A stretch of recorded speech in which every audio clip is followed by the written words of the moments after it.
तो कैसे हैं आप लोग। आशा करते हैं सभी स्वस्थ और सलामत होंगे, सभी अपने अपने जगहों पर। कल हमने पढ़ा था इतिहास के कुछ कालखंड के बारे में कि कैसे हम इतिहास के बारे में पढ़ेंगे, आगे क्या पढ़ना है, और एक सीक्वेंस बनाया था हमने कि जो भारतीय इतिहास है। हाँ, भारतीय इतिहास से याद आया कि कल मैंने जो लिखा था वहाँ ऊपर में आपको हेडिंग के तौर पे प्राचीन इतिहास यानी कि भारतीय इतिहास में लिखा था, लेकिन वहाँ एक गलती हुआ है, भारतीय इतिहास लिखा गया है। तो उसे आप लोग थोड़ा अपना अगर अपने कॉपी में नोट किए होंगे तो ऐसा नहीं कि साफी थोड़ा कॉमन सेंस भी लगा के वो गलत लिखा था मैंने, भारतीय इतिहास नहीं भारतीय इतिहास। और एक चीज़ और, कल जो मैंने लिखा था टेक्स्ट ये फॉन्ट वो बहुत छोटा हो गया था, तो आज मैं कोशिश किया हूँ कि आप लोगों को थोड़ी से बड़े में लिखने की कोशिश किया हूँ ताकि आप लोग अच्छे से देख पाए और समझ पाए। तो कल के लिए मैं क्षमा चाहूँगा। तो चलिए बढ़ते हैं आज के क्लास में। तो आज हम क्या पढ़ेंगे, प्राचीन इतिहास। किसका? प्राचीन इतिहास के बारे में पढ़ेंगे कि आखिर प्राचीन लाखों 10 लाख 20 लाख साल पहले आज के इतिहास के बारे में क्या था क्या नहीं था। स्रोतों और साक्ष्यों यानी कि स्रोत होता है कि एक आधार पे कि हम हमारे पास स्रोत क्या है, क्या आधार है जैसे कि हम लोग कहीं जाते हैं ना, यहाँ से वहाँ जाते हैं, दूसरी जगह कोई ट्रांसपोर्ट होना चाहिए, स्रोत होता है। तो उसी तरह स्रोतों के आधार पर इतिहास को 3 कालखंडों में बांटा गया। प्राचीन इतिहास को प्राचीन इतिहास को 3 भागों में बांटा गया। कौन कौन सा? प्रागैतिहासिक इतिहास, आदि ऐतिहासिक और ऐतिहासिक इतिहास। अब प्रागैतिहासिक, आदि ऐतिहासिक और ऐतिहासिक ये क्या होता है? तो प्राग ऐतिहासिक वैसा इतिहास होता है जिसके बारे में हमें कोई लिखित साक्ष्य नहीं प्राप्त होता है, यानी कि कोई उस समय की में कुछ भी लिखा हुआ हमें विवरण ही नहीं मिलता है, क्योंकि उसमें कुछ लिखने की प्रथा या फिर उन लोगों को पता नहीं था। तो इसलिए हमें प्रागैतिहासिक काल के बारे में किसी भी, यहाँ पे आप देख रहे होंगे, किसी लिखित घटना का साक्ष्य का नहीं मिलना, साक्ष्य नहीं मिलना, नहीं साक्ष्य नहीं है। तो इसे ही प्रागैतिहासिक काल कहते हैं, या फिर दूसरी भाषा में इसे हम पाषाण काल भी कहते हैं। अब दूसरा हम लोग पढ़ेंगे, आगे जब पढ़ेंगे हम तो देखेंगे कि प्रागैतिहासिक काल को भी 3 कालखंडों में बांटा गया है।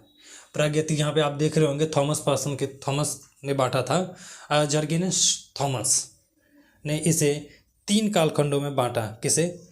प्रागैतिहासिक इतिहास को। जब वहाँ पढ़ेंगे हम लोग 3 कालखंडों में, पाषाण काल, कांस्य काल, लौह युगीन। तो फिर अब इसके अंदर जब जाएंगे, पाषाण काल को भी 3 कालखंडों में बांटा है। तो अभी इसे छोड़ के आगे हम इधर आदि ऐतिहासिक पढ़ते हैं। आदि ऐतिहासिक इतिहास, आद यहाँ से लिख पढ़ने से पता चल रहा है कि थोड़ा सा आद समझने के तौर पे आप ले सकते हैं। आद यानी कि ऐसा इतिहास जहाँ लिखित साक्ष्य तो मिला हमें, लेकिन उसके लेख पढ़े नहीं जा सके, यानी कि जो लिखा हुआ मिला है उसको हम लोग पढ़ नहीं सकते हैं, है ना। छोटा छोटा बच्चा कुछ लिखता है, अपने भाषा में लिखता है, कि क्या लिख रहा है नहीं लिख रहा है वो हमें पता ही नहीं चलता है कि ठीक है। जैसे कि उसमें खुद मान के चलिए कि कुछ होगा, उसमें लिखने के लिए ऐसे ऐसे ऐसे ऐसे करके कुछ लिखता होगा वो लोग। अब ये क्या लिखा है ये तो हमें पता नहीं चल रहा, लेकिन इतना तो पता चल रहा है कि ये कुछ लिखा हुआ है। तो बस इसीलिए आदि ऐतिहासिक काल ऐसा काल है जिसमें लिखित साक्ष्य तो मिले, लेकिन इसके लेख को पढ़े नहीं जा सके,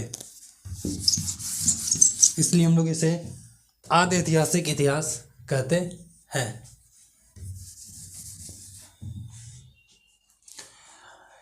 आदि ऐतिहासिक काल को हम लोग हड़प्पा सभ्यता या सिंधु सभ्यता, कांस्य युगीन सभ्यता इस नाम से भी हम लोग जानते हैं। आप जानते होंगे कि हड़प्पा सभ्यता को हम लोग सिंधु सभ्यता के नाम से जानते हैं, या फिर हड़प्पा सभ्यता। आगे हम बताएंगे हड़प्पा सभ्यता कैसी थी, क्या यहाँ की संस्कृति थी, किस एरिया में ये फैला था, ये भी पढ़ेंगे। अब आते हैं ऐतिहासिक काल। ऐतिहासिक काल ऐसा काल है जिस काल के लेख लिखित एवं पढ़े भी जा सके, यानी इस काल में जो भी लिखा गया था उसे पढ़ा जा सका। सिर्फ इतना ही नहीं, ऐतिहासिक युग में हमें पुरातात्विक स्रोत का भी विवरण मिलता है। पुरातात्विक स्रोत यानी कि कुछ अलग अलग खोज, ईंट पत्थर, इस टाइप में कुछ नए नए खोजों के मिला वहाँ पे, तो इसलिए उसे पुरातात्विक साक्ष्य भी हमें मिले हैं। अब हमें आगे पढ़ते हैं प्रागैतिहासिक काल। प्रागैतिहासिक काल हमने पहले ही बता दिया आपको, ऐसा काल जिसमें कोई लिखित साक्ष्य ना मिला हो उसे प्रागैतिहासिक काल कहते हैं या पाषाण काल कहते हैं। जर्गेनस थॉमस या जर्गेनस होगा,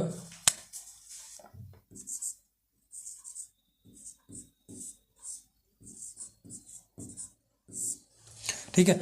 जर्गेनस थॉमस द्वारा पाषाण काल को 3 भागों में बांटा गया। अब कौन कौन सा काल में बांटा गया हम ये देखते हैं। एक पाषाण काल, कांस्य काल एंड लोह काल, लोह युगीन काल। अब पाषाण काल को भी हम लोग 3 स्रोतों में बांट देते हैं, पूरा पाषाण काल, मध्य पाषाण काल और नव पाषाण काल। पूरा पाषाण काल, मध्य पाषाण काल, नव पाषाण काल। अब इसका जो कुछ कालखंड होगा ये कितने से कितने ईस्वी तक होंगे ये हम लोग देखेंगे कि पूरा पाषाण काल, मध्य पाषाण काल एवं नव पाषाण काल कितने से कितने तक हैं। चलिए अब हम इसका एक पूरा विवरण बना देते हैं आप लोग को, ताकि आप लोगों को पढ़ने में आसानी हो। तो ठीक है, इसको मिटाते हैं। एक चीज़ और, जर्गेनस थॉमस द्वारा पाषाण काल को 3 भागों में बांटा गया। ये आखिर कब बांटा गया था? 1820 में बांटा गया। आप लिख लेंगे 1820 में। 1820 में जर्गेनस थॉमस द्वारा पाषाण काल को 3 भागों में बांटा गया। पाषाण काल, कांस्य काल, लोह युगीन काल। पाषाण काल को हम लोग 3 भागों में बांटते हैं, पूरा पाषाण, मध्य पाषाण एंड नव पाषाण काल। अब हम लोग पढ़ेंगे पूरा पाषाण, मध्य पाषाण, नव पाषाण का अंतर देखेंगे थोड़ा, इसमें क्या क्या डिफरेंस होता है। तो इसको मिटाते हैं हम लोग, ठीक है। आगे जैसे पाषाण काल में हमने बताया था पाषाण काल को 3 भागों में बांटा गया, पूरा पाषाण, मध्य पाषाण, नव पाषाण काल। अब पूरा पाषाण काल, मध्य पाषाण और नव पाषाण काल, पूरा पाषाण, मध्य पाषाण और नव पाषाण काल में हम लोग कुछ देखेंगे कि क्या कालक्रम रहा है इसका, क्या क्या कुछ महत्वपूर्ण स्थल, क्या क्या कुछ महत्वपूर्ण औजार के बारे में देखेंगे, कि जो हमने आपको बोर्ड पे लिखा हुआ है आप देख रहे होंगे कि पूरा पाषाण काल का जो समय माना जाता है, पूरा पाषाण काल का समय 25 लाख बीसी से 10,000 बीसी तक के काल को हम लोग पूरा पाषाण काल कहते हैं। अभी पहले ये बता देता हूँ, फिर उसके बाद डील कर दूंगा। बीसी डील कर देंगे। बीसी क्या होता है? मध्य पाषाण काल 10,000 बीसी से लेकर के 4,000 बीसी के काल को मध्य पाषाण काल कहते हैं। अब फिर इस पे आते हैं 25,000, जैसे कि 25 लाख होगा, 25 लाख से लेकर के 10,000, यहाँ यानी कि जैसे मान चले 2000 से 2020 तक इस कालखंड को, उसी तरीके से यहाँ पे 25 लाख से 10,000 काल तक के काल को हम लोग क्या कहते हैं? पूरा पाषाण काल की श्रेणी में रखते हैं। दूसरा मध्य पाषाण काल 10,000 से लेकर के 4,000 तक के समय को हम लोग मध्य पाषाण काल में रखते हैं। उसके बाद नव पाषाण काल 10,000 से लेकर के 1,000 तक के समय को नव पाषाण काल में रखते हैं। अब आप यहाँ देख रहे होंगे कि यहाँ भी 10,000 से 4,000 है, यहाँ 10,000 से 1,000 है, कि साथ साथ कैसे कि 10,000 भी और यहाँ से 10,000 भी। ऐसा इसलिए क्योंकि ऐतिहासिक स्रोतों के अनुसार से, कुछ खोजों के अनुसार से हमें ये पता चला है कि उस समय कुछ स्थल ऐसे थे, 10,000 से 4,000 के बीच कुछ स्थल ऐसे थे जहाँ मध्य पाषाण काल के साक्ष्य मिल रहे हैं, लेकिन कुछ ऐसे और विकसित स्थल थे जो समय तो परिवर्तित चल रहा था ना, धीरे धीरे कालखंड चल रहा था, उसी समय कुछ ऐसे स्थल थे जहाँ 10,000 से 4,000 1,000 तक में हमें नव पाषाण काल के भी साक्ष्य मिलते हैं। अब यहाँ देखिए, इसको 10,000 से 4 हुआ होगा, फिर 1 आएंगे तो 10 से 4, ये उल्टा चल रहा है, ये भी देखिए, क्योंकि ये बीसी है। बीसी मतलब बिफोर क्राइस्ट मतलब ईसा मसीह के जन्म से 10,000 वर्ष पूर्व, ईसा मसीह के जन्म से 1,000 वर्ष पूर्व ये बता रहा है। अब ये कैसे नहीं समझ में आ रहा होगा, कैसे 10,000, मान के चलिए एक अभी के तौर पे लेते हैं, किसी का 2020 में जन्म होता है, ठीक है, ये एक एग्जाम्पल के तौर पे हम आपको बता रहे हैं, किसी का 2020 में जन्म होता है।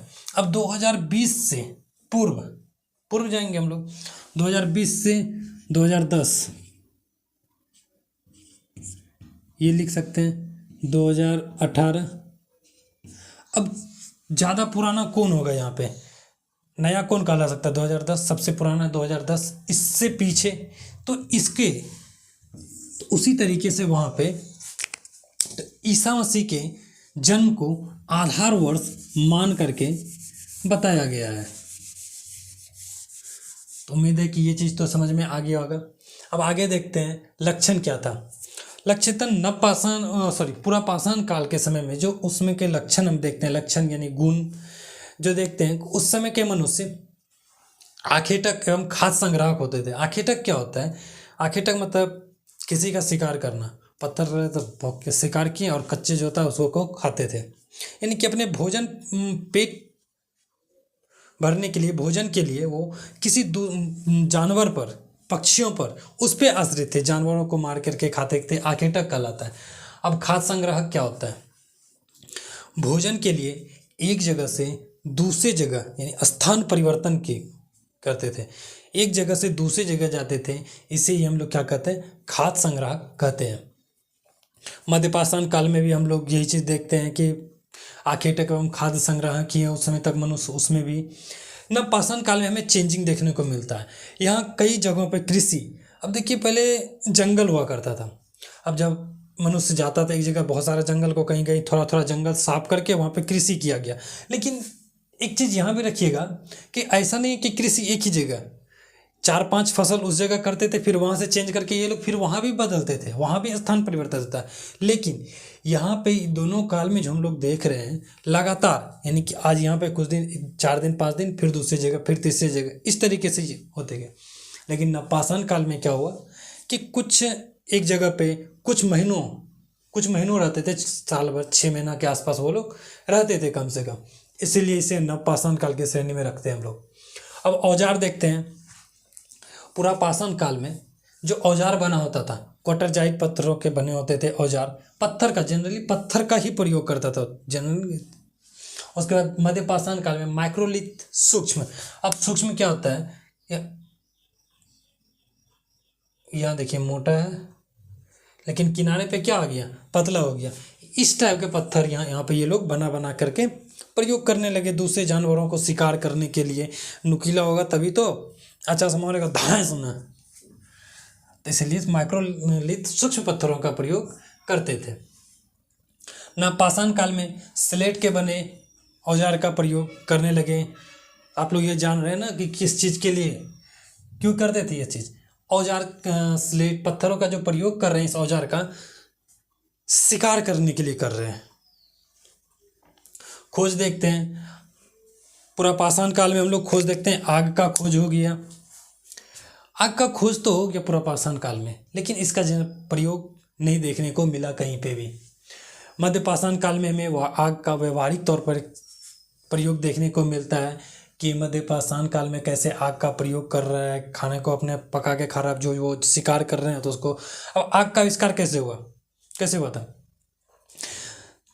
आप लोग जानते हैं उष्णकटिबंधीय वन, जहाँ बहुत सारा गर्मी रहता है, वहाँ पे जब बहुत आंधी तूफान आया तो 2 पेड़ रगड़ाया, और रगड़ाने से जो ऊष्मा प्रकट हुआ, उत्पन्न हुआ, इस ऊष्मा के कारण उस पेड़ में आग लगा, और आग लगने के कारण पूरा जंगल में आग लग गया।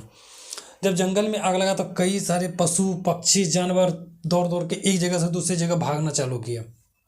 जब भागना चालू किया तो कई सारे तो भाग गए, कई सारे तो वहीं पे मर गए। अब बहुत एक बड़े जंगल में आग लग जाने के कारण मनुष्य जो वहाँ पे था कई दिनों तक चलता रहा भोजन, क्योंकि वो इस चीज़ से परिचित नहीं थे कि पका हुआ भोजन खाना चाहिए, पका हुआ भोजन कैसा लगता है, कि कुछ दिनों तक वो मरे हुए शेर, बाघ, हाथी, कुछ भी अलग अलग जानवर को देखे बट उसको खाए नहीं, क्योंकि कभी वो खाए नहीं थे। लेकिन जब बहुत भूख प्यास के कारण वो बहुत भूख लगने लगा तो एक नहीं कहते हैं कि नचारी का दाल खेसारी, वही मजबूरी में वो उस जले हुए जानवरों को खाया। जब वो खाया तो उन्हें खाने में थोड़ी आसानी हुई, थोड़ा टेस्टी लगा। तब जा कर के उन्होंने आग के का प्रयोग अब सही तरीके से, इसके खोज को अब सही तरीके से व्यवहारिक तौर पर प्रयोग करने लगे। नवपाषाण काल में आदि मानव लोग पहिए का आविष्कार किया। लकड़ी के काट को पहिए बनाया, लकड़ी के एक छोटे टुकड़े काट कर ऐसे करके ब्लॉक कट बनाते थे, बीच में छेद कर देते, दोनों साइड घर करते थे। तो यहाँ पहिए का आविष्कार, कृषि का साक्ष्य मिलता है। अस्थाई निवास हो गया। अब अस्थाई निवास मैं बार बार बोल रहा हूँ कि अस्थाई निवास उस तरीके का नहीं कि जो कि जीवन भर एक ही जगह पे रहे, साल भर, 6 महीना, 2 साल, इतना ही ज़्यादा समय के लिए नहीं होता था। उसके बाद हम लोग महत्वपूर्ण स्थल पढ़ते हैं। महत्वपूर्ण स्थल में हथनोरा पढ़ते हैं। ये हथनोरा अपना मध्य प्रदेश में पड़ता है। यहाँ से हमें मानव की खोपड़ी का साक्ष्य हमें प्राप्त होता है, यहाँ पे लिखा हुआ है। फिर भीमबेटका समय क्या, भीमबेटका के पास नर्मदा घाटी जो है, यहाँ से चित्रकारी का साक्ष्य भी हमें मिलता है कि कुछ छोटे छोटे चित्र वो लोग क्या पत्थर से ऐसे ऐसे करके, ऐसे ऐसे पत्थर करके कुछ चित्र बनाता था। अब देखिए मान चलिए भालू का बाघे का चित्र बनाएंगे, ऐसे कर देता था, पैर दे दिया, पूंछ दे दिया, इस तरीके से कुछ चित्र बनाते थे जिससे कि ऐसा लगता है कि हाँ कुछ चित्रकारी किया हुआ है। फिर मध्य पाषाण काल में हम लोग बागौर राजस्थान के बारे में जानते हैं। बागौर कहाँ पड़ता है? राजस्थान में। आदमगढ़ आपको मध्य प्रदेश में पड़ता है। ये आदमगढ़ से हमें पशुपालन का पहला साक्ष्य देखने को मिलता है।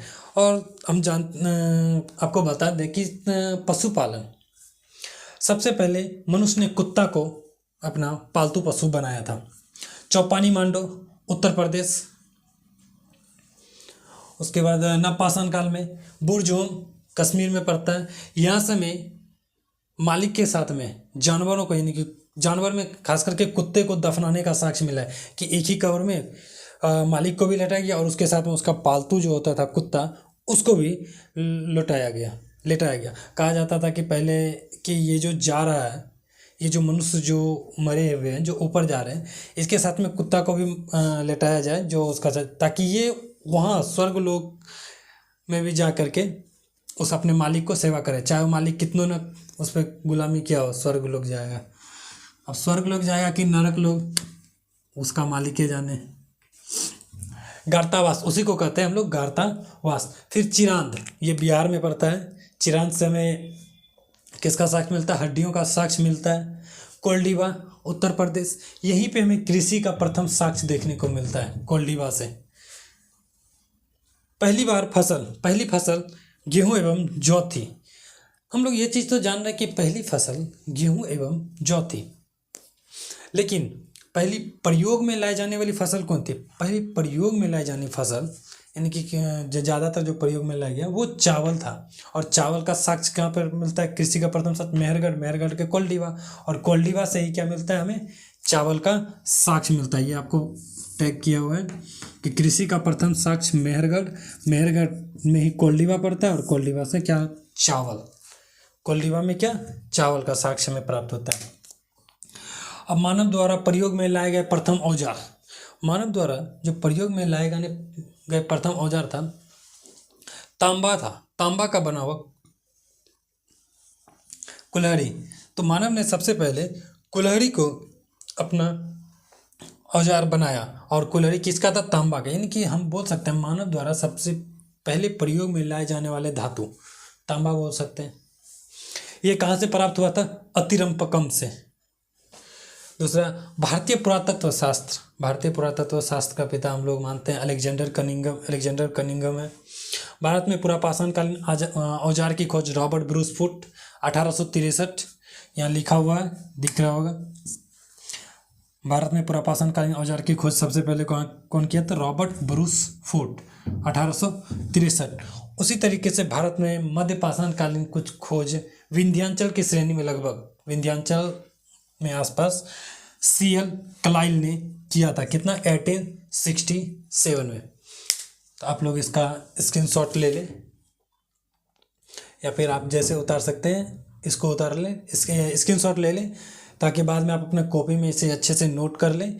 ये ज़्यादा महत्वपूर्ण स्थल थे।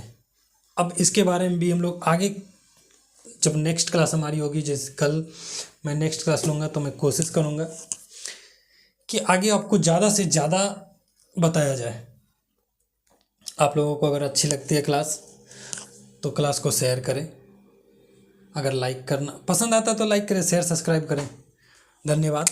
क्लास का नाम तो मैंने कल भी बताया था, चेतव्य क्लासेस।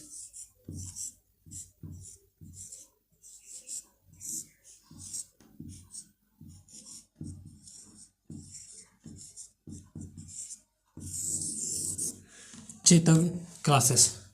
तो ठीक है, आशा करते हैं कि आप लोगों को अच्छा लगा हो। धन्यवाद।